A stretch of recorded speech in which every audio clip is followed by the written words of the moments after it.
But the most important thing we developed, Sarah continued, was perspective.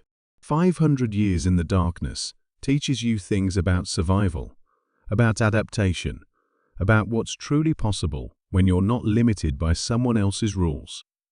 What do you want? Zexthul asked, though he dreaded the answer. Want? Sarah seemed genuinely puzzled by the question. Marshall, I think you misunderstand our position. We don't want anything from you. We're simply informing you that the balance of power in this galaxy has changed. Behind her, the display showed human vessels beginning to emerge from hyperspace at strategic points throughout Alliance territory. Not warships, these looked like something far more advanced. Ships that seemed to bend space around them, vessels that appeared to be grown rather than built. You see, we've spent 5 centuries perfecting technologies you can't even comprehend. We've learned to manipulate dark energy, to engineer matter at the quantum level, to travel through dimensions you don't know exist.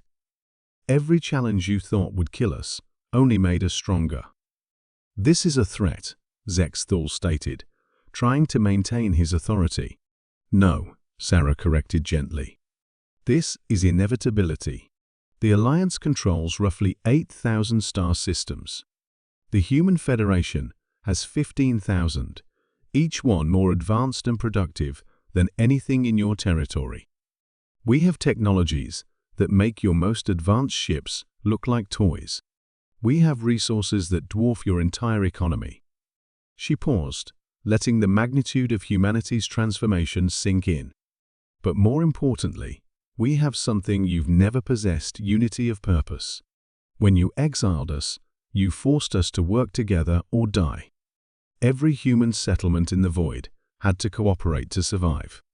We learned to share resources, knowledge, and goals in ways your fractured alliance never could.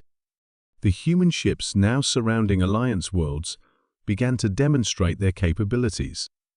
Not through weapons or destruction, but through impossible feats of engineering. Asteroid belts reorganized in minutes. Barren planets developing atmospheres in real time. Space itself seeming to bend to human will. So here's what's going to happen, Sarah announced with the calm certainty of someone stating natural law. The Alliance can continue to exist in its current form, confined to its current territories.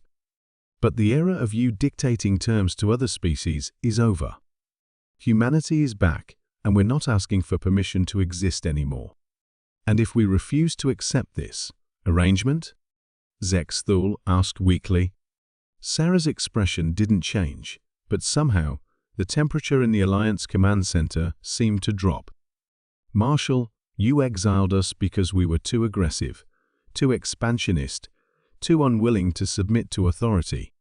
500 years of absolute freedom has done nothing to change those traits.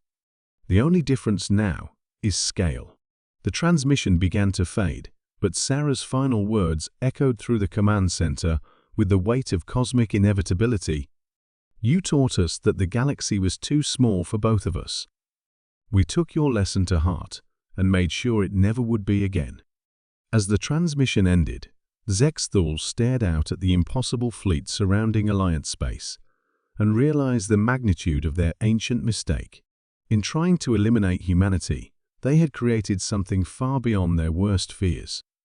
They had forced humanity to become everything they were afraid of, amplified by 5 centuries of unlimited expansion and technological evolution. The Alliance had wanted to remove humans from the galaxy. Instead, they had given humans the entire galaxy to themselves.